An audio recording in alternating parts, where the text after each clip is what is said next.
Thank you. आपका safe journey रहे. Thank you यार, थँक्यू व्हेरी मच. मिलते हैं सर.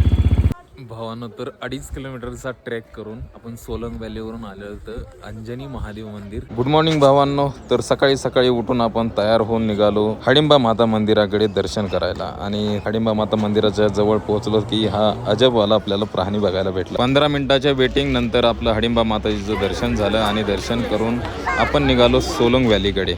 जी राईड करण्यासाठी 1000 ते 1500 रुपये खर्च येतो भावांनो, ती राईड आपल्याला फ्रीमध्ये भेटली आहे. तर भावांनो, सोलंग व्हॅलीकडे जाताना आपल्याला MTV बाईकची राईड भेटली आणि त्या भावाने आपल्याला सोडलं सोलंग व्हॅलीमध्ये. ओके. ओके, तो बाईक ऐसी वाली मिली थी. लेकिन बढ़िया रहा. अभी हम पहुंच गए सोलंग व्हॅली में. तर पुन्हा एकदा तोच प्राणी बघून आपण निघालो अंजनी महादेवच्या ट्रॅकिंगला.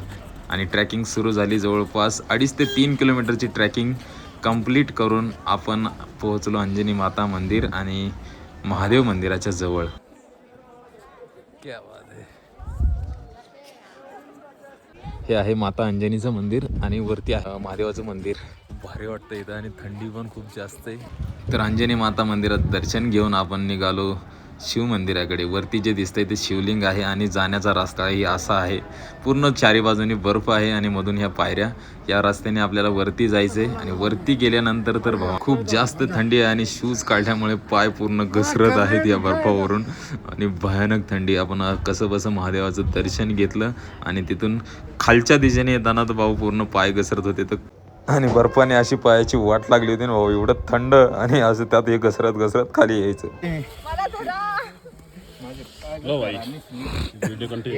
थँक्यू भाई. तर भावांनो, हे आहे ते शिवलिंग जे पूर्ण बर्फाने गोठलेलं आहे आणि वरून पाणी पडत आहे. तिथून खाली येऊन मस्त आपण बर्फाचा भावला तयार केला आणि भावल्यासोबत फोटो काढले आणि निघालो परतीच्या वाटेने खाली सोलंग व्हॅलीकडे.